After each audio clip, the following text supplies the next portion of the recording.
Welcome to the Village of Addison 2019 Year in Review. I'm Don Weiss, and we are very glad that you have found time to bring us into your home during your holiday celebration as we take a look back at the many projects and programs and initiatives that have taken place here in the Village of Addison during this past year. Joining me once again, as we do for each of these annual look back programs, is the Mayor of the Village of Addison, Rich Veenstra. Mayor, again, welcome and happy holidays. Same to you, Dan. Thank you very much. You know, before we get into talking about some of the many infrastructure improvements and some of the new development projects and things that have happened in Addison, we should probably take a moment to remember that everything that you do in a community, just like in a business or anywhere else, a home and so on, everything costs money. And we should probably just take a moment to look at the economics of our community. How are things going from the village's perspective in terms of our sales tax revenue, bond rating issues, and so on, from your perspective as mayor of the community? It's been a very, very good year for Addison, financially as well as in development. Our sales tax revenue is up 6%. With the new housing starts that we had, the Enclave and others that we'll talk about later, that's added to our property tax income. We are in a very, very strong financial position right now. Our bond rating has been maintained at AA+, and which is great. So we're benefiting from the upturn in the economy, and a lot of our businesses in the industrial area are growing and expanding. So it's been a very good year financially for us, and we look forward to an even stronger year next year. Well, let's talk about some of these development projects, starting with one that really came up to be in the latter part of 2019, and that is development of the property of the former Driscoll Catholic High School, which is called Blazer Park, and that is going to soon be development. Was that something that maybe you had anticipated all along, that eventually that would be developed into more of a private sector use? Exactly. When we first purchased the parcel, we knew we were going to land bank it and ultimately use it for residential development. It was something that we felt was very important.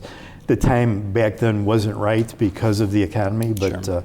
Things have changed dramatically, and Pulte came in and negotiated a very good contract with us, and we're looking at a 57 unit development going in over the next 2 or 3 years for the project, but that alone will bring in additional revenues for us. So we're looking at homes in the area of $350,000 to $450,000, which is very consistent with the area. And so very strong development going into that area, which we're very proud of. And that's a very stable area, the Green Ridge, the Golden Gate areas, the area near St.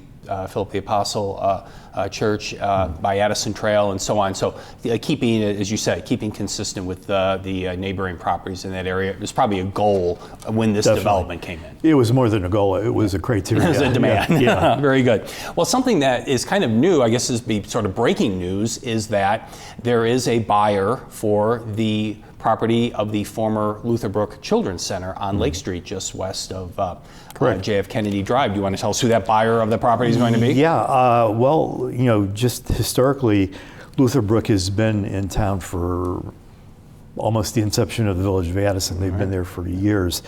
And as a religious organization, that property has never been on the tax rolls. And it's prime property on Lake Street that could be and should be developed as retail.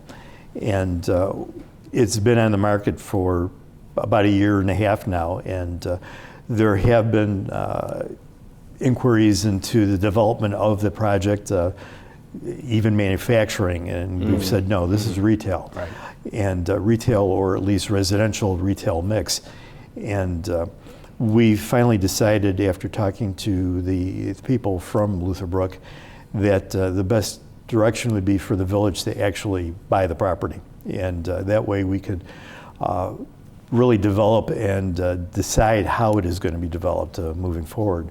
So we do have a bid in on the property, and hopefully we'll be hearing in the next several weeks that the project is going forward. Do you have a plan as to what you'd like to see then when this ultimately gets turned over to private development? Any concepts right now on that? Yeah, we're thinking townhomes on the far south side of the property and retail development on Lake Street. So it would be a mixed use, and we think it has some very, very strong potential. Right.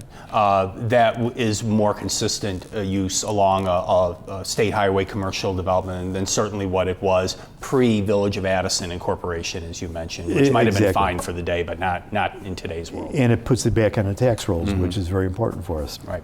You mentioned earlier, Mayor, the enclave at Mill Creek, which has been going well with its home construction, and I guess the second phase is now well underway at this point, at the end of 2019. They completed the bridge crossing to the second phase, and the first phase, when the project was first being talked about, they were talking about $300,000 is the price point. And they've sold, I believe, 38 of the units in the first phase of an 87-unit project. And the last two sales, I've been told, were in excess of $500,000. Oh, so the project certainly is been upvalued in terms of the price points, and people are buying. So that bodes very well for Addison in general, and certainly, again, this adds to our tax revenues, which helps us maintain the infrastructures and the things that are essential for operation of the village. So the patience that the community endured for well over 10 years has finally come to fruition now with those homes. That's wonderful. See, and there you go. There's a good example. Don't do too much of a knee-jerk reaction. Let the market dictate what happens with private development. Exactly. Very much so. Good. Well, golfers will be glad to know, you're one of them, I'm sure, that the preserve at Oak Meadows is all ready to go. I even hear they have a pretty good instruction area that you'll be able to brush up on your game in the spring. Well, in my case, it's a duffer. But, okay, a duffer. But you know, the preserve is one of the top 5 ranked public courses in the state of Illinois. And you know, unfortunately, after the fire that destroyed the clubhouse, there wasn't really a lot of potential for having large groups coming in. And again, that was a source of revenue back when it was a very viable area for weddings and different events. They have broken ground, and we're expecting that sometime in 2020 the new clubhouse will be open for business, and that will be a new source of revenue for the village. And you know, something that we've been looking forward to. It's going to be an 18,000 square foot facility, which is more than capable of handling large groups and tournaments. And that's important. You want to have an economic benefit to having all this development. The golf facility, which, as you said, will be one of the state-of-the-art, top in the nation, notwithstanding, you also need to have that as an attraction so people can utilize it and come to the community and partake in what we have to offer. Right. Very good. There's a new development that's taking place in the Lake Street and Swift Road area at the southeast corner. Can you tell us about that? Because that was kind of an odd sort of, didn't really fit in with the general nature of the community in that area. Right? Yeah, 2 parcels, large parcels of property that are unincorporated, and actually were being used more as a dump area. I mean, they were very, very ugly, and something we didn't want on our border. Developer came in and was able to assemble both parcels, purchased them, and we're looking now at a development. Their initial plan was for 2 large warehouses to go into that, but recently one business in our community that actually has a site here in Addison and 2 additional sites, one in Chicago and one in another western suburb, is seriously looking at consolidating all 3 sites into Addison. And so they're currently looking at the site, but what it's really done is allowed us to upgrade a property that was really an eyesore and problematic for us, bring it into our community, and make it something that'll be very viable for us in the future. Very good. About a year ago, Mayor, we talked about the Alexandra Point Senior Housing. It had just come on the radar a year ago along Lake Street. Can you give us an update on the progress and what that ultimately is going to be for that area on Lake Street? Well, I think we had mentioned that the original developer actually died of a heart attack at a relatively young age, put the project on hold, obviously, and but it had been resurfaced mid-year, and we're looking at groundbreaking in the spring. It'll be a 132-unit senior housing development, not too dissimilar from Clarendale. and it'll be independent living and assisted living. So we're looking forward to the existing Oxford Bank building that's been there for years coming down with a new facility going up. Let's talk about some new businesses, since we're on the subject of community development and economic development and so on. Just give us maybe a status on some of the businesses that we have here, and then we can even talk about some of the groundbreakings that we covered during this past year. Okay. Well, new things that have come into town recently and that will continue to develop. I can't even say the word. I know what you're talking about. Thank you, Rick. That ice cream place. Flavor Frenzy. Right. Has opened up, and they're doing very well right across the street from the Village Hall. So I'm assuming a lot of our employees spend time during the summer walking across Lake Street to get there. Brunch Cafe is happening. This has been an on-again, off-again project for the last year and a half. And there is a sign up there, and they're moving forward. So we're looking forward to an opening in the spring with Brunch Cafe. Caputo's. We had talked about Caputo's for years, and they finished their renovation project in January.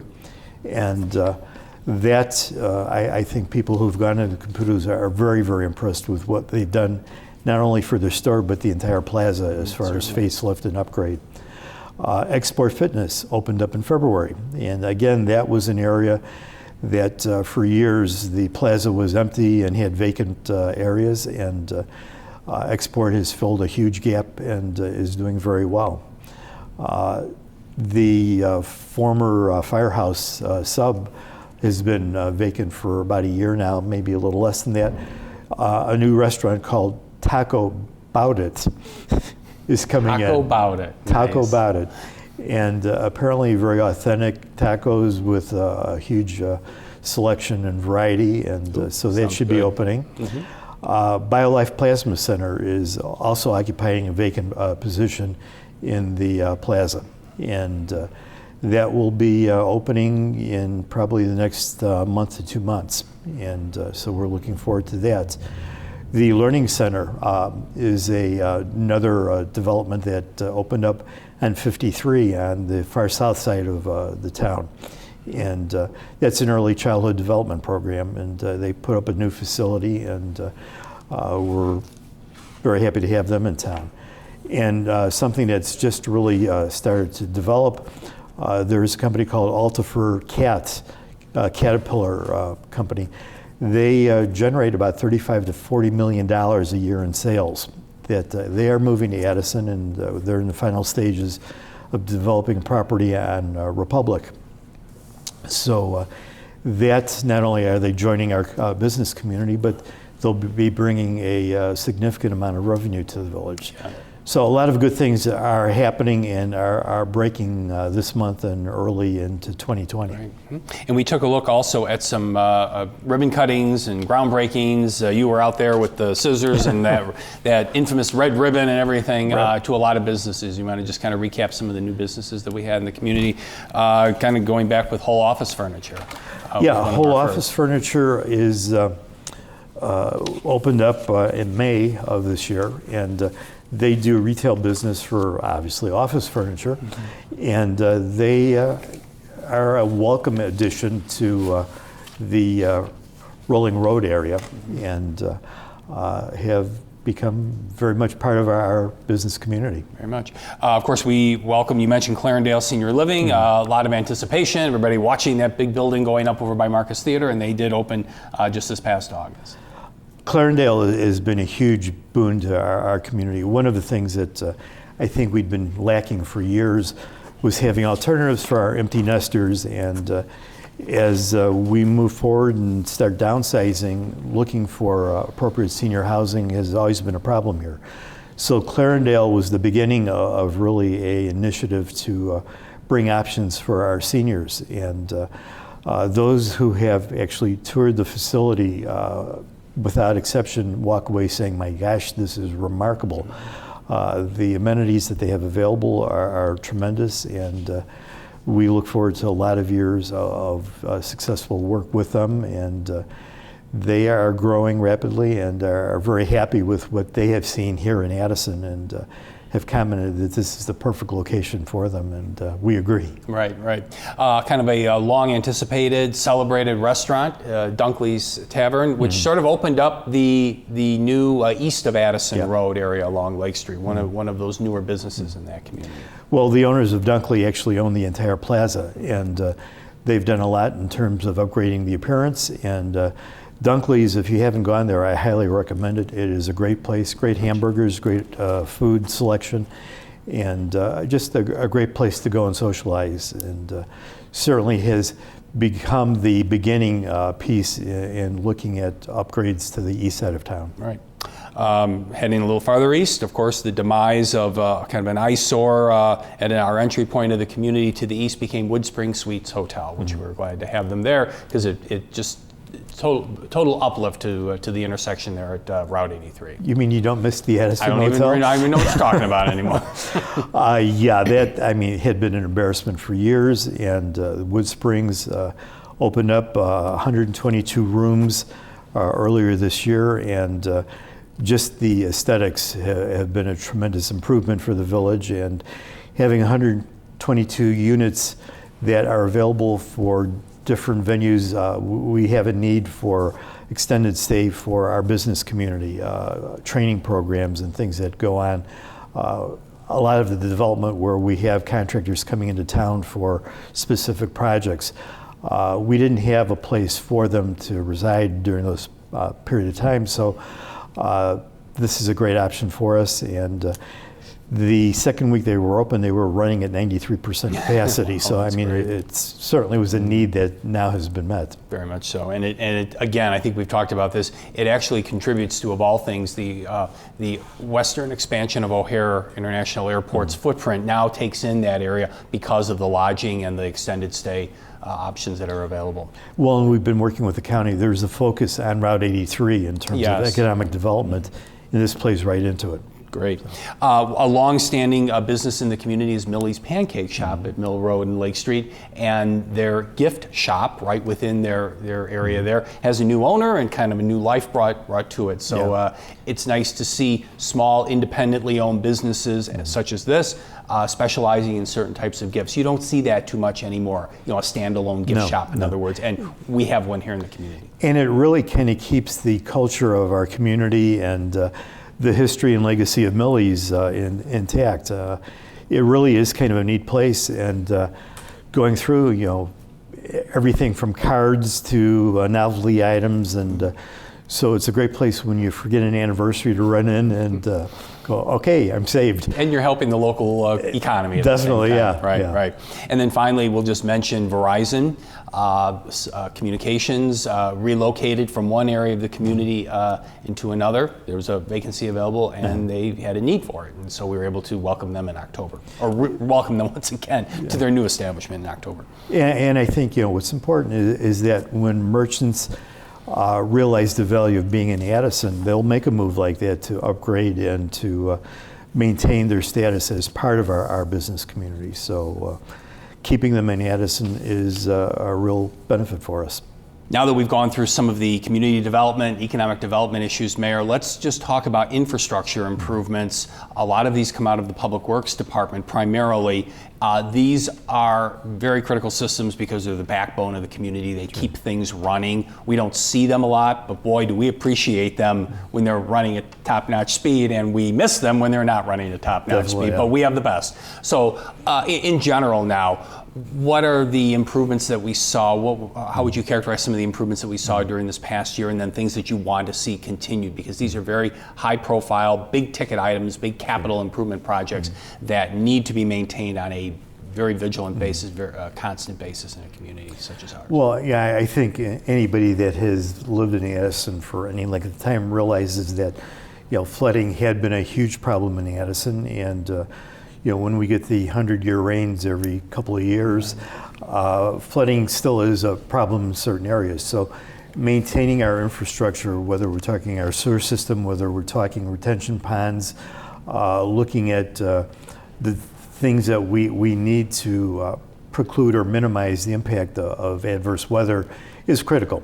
And so, you know, over the year we do things like look at our reservoir areas and make sure that the sludge and the buildup is taken away so that they're running at maximum efficiency.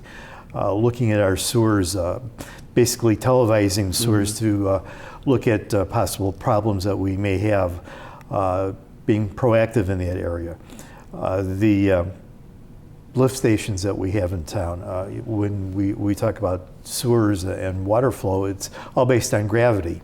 And sometimes you don't realize that we're not all downhill and things don't all flow in the same direction. Sure.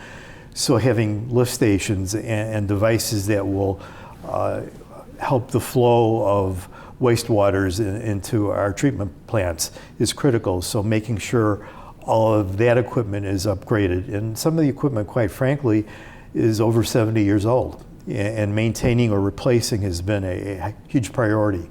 So looking at projects like the Roseanne Creek crossing bridge and water main replacement, our drainage improvements at Westwood Creek, clearing and removing vegetation, the Myrick Avenue pump station.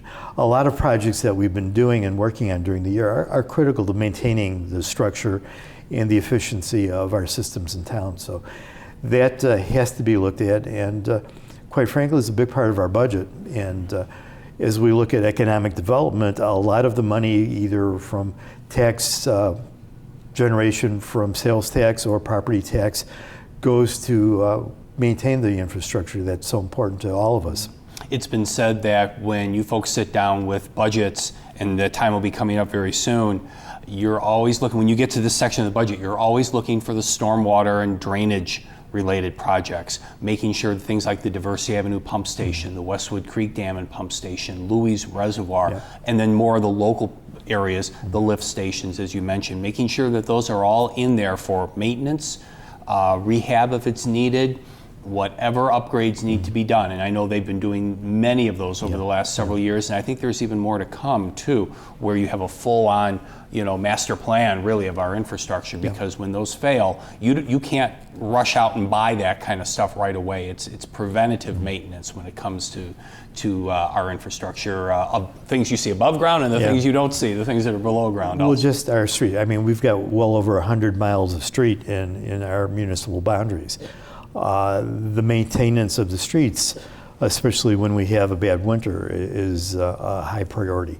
So a lot goes into the daily operational issues that people take for granted, and that has to be a major focus for us. Right.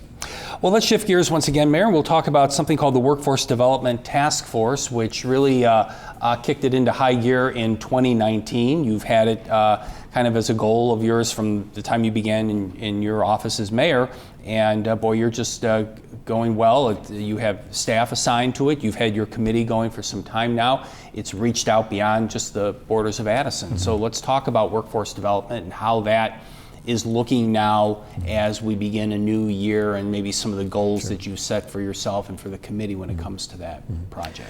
Well, with workforce development, it really all centers around the fact that Addison is home to the 4th largest industrial park in the state of Illinois. So industry is a very big part of our economy, and being able to address the needs of our industries is critical, and the ability to have a skilled workforce is something that is essential to the success of our industrial area. If you drive down any of the roads in the industrial area of our community, you'll see sign after sign asking for skilled labor. Oh, yeah. Yes. And so that's been a need for quite a few years. We started focusing on that and looking at the availability of skilled labor in our community and the potential for developing skilled labor. So we've been working very closely with the School District 88, Addison Trail, and Willowbrook. We've worked very closely with College of DuPage, with some of the county programs, and essentially have put together a program that brings awareness to students at the high school level and at junior high level, as well as adults who are looking for a career, that there are options in manufacturing and in our industrial area that are careers, not just jobs, that can pay $80,000, $90,000 a year, that are available with a little training. So part of what we've been doing is developing programs where businesses in our town will actually provide scholarships and actual jobs to get these people through the training process to create the workforce that we need. We've been working very hard. We've had job fairs, 2 this last year. The last one had over 100 people attending.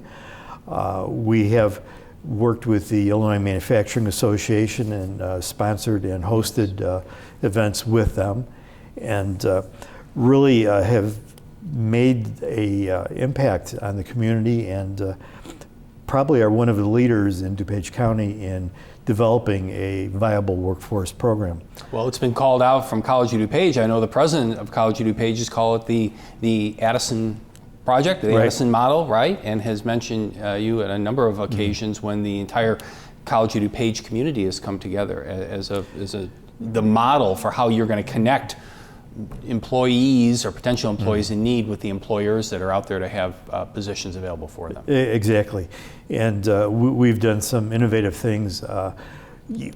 As we went through the different businesses in our community, the manufacturing areas specifically, learning about products that they manufacture or parts that they manufacture for industry. I mean, we're making parts for NASA. We've got parts that are on the space station and on their way to Venus, and Wow. it's remarkable. And you think, wow, it's made in Addison. Yes. So that phrase "made in Addison" actually has become something that we've capitalized on, and we actually had a display in the rotunda of parts and businesses that are made in Addison that are of major import, and we will have that as an ongoing display starting in the spring. But again, being proud and aware of all the things that happen in Addison, I think is critical for all of our residents. And that display not only has contemporary products, things that are manufactured, parts and so on in Addison today, but even took a look back and had a historical element to it as well, from the invention of the torque wrench, which took place right here in Addison. Some of the things that are in the holdings in the archives of the Addison Historical Museum. Speaking of the Addison Historical Museum, there's a segue for you. Let's talk about the Addison Historical Museum and its impact on the community. We've had hundreds and hundreds of school children go through. We have hundreds and hundreds of families go through during the summer months. In these last several years now, Mayor Veenstra, since the time that you become mayor, one of your directions to staff was to get that museum up and running and operating and making sure that people are looking at the historical elements of our community. So how would you characterize some of the work that's taken place at the museum during 2019? I've been very, very proud of what's gone on, and with our curator doing the job that she's doing, it's been tremendous. I mean, Susan has really gotten involved with the elementary schools. We believe very strongly that to have a good idea of where we're going as a community, it's important to know where we've come from. And our history, our culture, who we are as a community is really all in the museum, and looking back as to our starts 137 years ago. The founding. Having young children go through the museum and hearing and seeing that firsthand is really critical to instill a feeling of pride and ownership of our community. So we've really worked hard on developing that. And the museum, I think, has been stellar in that. It was not that long ago where if we had 50 or 60 people visiting the museum an entire year, that was a good year. Right. And now we get well more than that just on a Thursday night at Rock and Wheels. Absolutely. So I think the direction, the outcomes that we're seeing are very, very positive for us. And the museum is doing some very creative things. They have displays that have been changing and ongoing. They do it in tandem with Rock and Wheels so that there's a large attendance. And it's not uncommon to hear people say, wow, I didn't know we had a museum. And once they've gone through it, we're coming back because that's we right. haven't seen all of it, and we really want Yeah. to see more. So I think it's a great asset that we have in the village. And they just opened up 2 permanent exhibits. Life of the 19th Century Homemaker is one that interprets the life of Addison rural past. And again, knowing what we've come from and who we were. Home Sweet Home Addison documents the growth of our residential developments from post-World War II to current day. We talk about some of those developments, over a course of time, and now you can go back and find the history of some of those developments as well. And I have the opportunity of meeting with the second grade students that come through, and they're all energized after they come from the museum and talk about what they've seen there. And so it seems to be working very, very positively in terms of impacting our students and hoping to build that pride in our community. Very much so. Before we get to the end of our talk with Mayor Veenstra today, a reminder, it's this time of year is kind of when we start to put the word out that if you have questions about things that are happening in the community, maybe on some of the areas that we've covered during our visit today or things that will be coming up in the new year, we invite you to watch the 13th annual Shape of Addison Town Hall meeting presented by Itasca Bank and Trust Company. And this year will be coming your way on Wednesday, January 22nd. It takes place in the Addison Village Hall boardroom, and you can attend the program in person or watch live here on Addison Community Television at 7 o'clock in the evening, or tune in live through addisonadvantage.org. So we hope you'll start to think up some really great questions for our 13th annual get-together with all the board presidents from the various agencies that serve us here in Addison, and then either call in, email in, or attend in person the Shape of Addison Town Hall meeting Wednesday, January 22nd, 2020, which will be broadcast live here on Addison Community Television and takes place in the boardroom of the Addison Village Hall. Now, Mayor, before we close, we have had some change in administration, 2 high-profile retirements occurring just within the last 12-month period, and you are making progress in getting those positions because they're very high-profile senior management positions filled. Can you tell us a bit about some of the administration changes happening? Well, yeah, Joe Black, who had been our village manager for 30 years, retired late December, and that was a huge hole to fill, and we will be announcing the replacement for Joe in the first few months of this coming year. Over the last year, I have assumed the dual responsibility of mayor and village manager. Lucky you. And I think the fortunate part is that we've got tremendous department heads, and being able to delegate responsibilities and assignments to them over the last year allowed me to really make an assessment of the skill sets and the talents and abilities that we see here in our village. So, we will be able to name a manager that I have no doubt will do a tremendous job in leading us for the next 10, 15 years moving forward. So we miss Joe, but we're looking forward to a new manager coming in and taking us in a slightly different direction.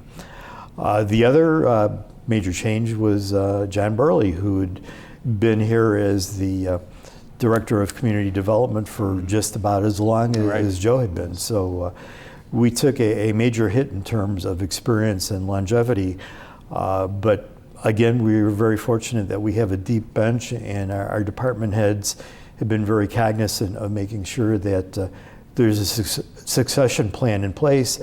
And Mike Crandall, who has been with the village for well over 20 years, has moved into that position and is doing a great job in leading the department. So we're in very, very good hands with the leadership that we do have, and we're expecting to see even greater progress in the years to come. And things like retirements and people moving on in their life, that happens. It does. It happens in private sector and certainly happens in the public sector as well. And with that goes a lot of institutional knowledge. So as you mentioned, it's critical that there's a succession plan in place, and you've just outlined that in the Community Development Department. And we will await the announcement for the appointment of the new village manager coming up in the year 2020 within the first few months. Well, Mayor, we have covered a whole host of things to talk about, from economics to new businesses, the things that run under the ground that make things work in the history of Addison and beyond. So as we close off our another visit of the year in review, I'll give you this opportunity to extend your greetings of the season to our community. Well, I just want to wish everyone in Addison the blessings of the season, and for now and for the entire year coming. It's been a great year. We expect a greater year next year, and we should just be thankful for all the blessings that we do celebrate and enjoy. Thank you very much, Mayor. Thank you. Merry Christmas and Happy New Year to your family. And we thank you for spending this time with us once again. And now for all of us here at Addison Community Television, our best wishes to you for a Merry Christmas and a Happy New Year. See you again in 2020.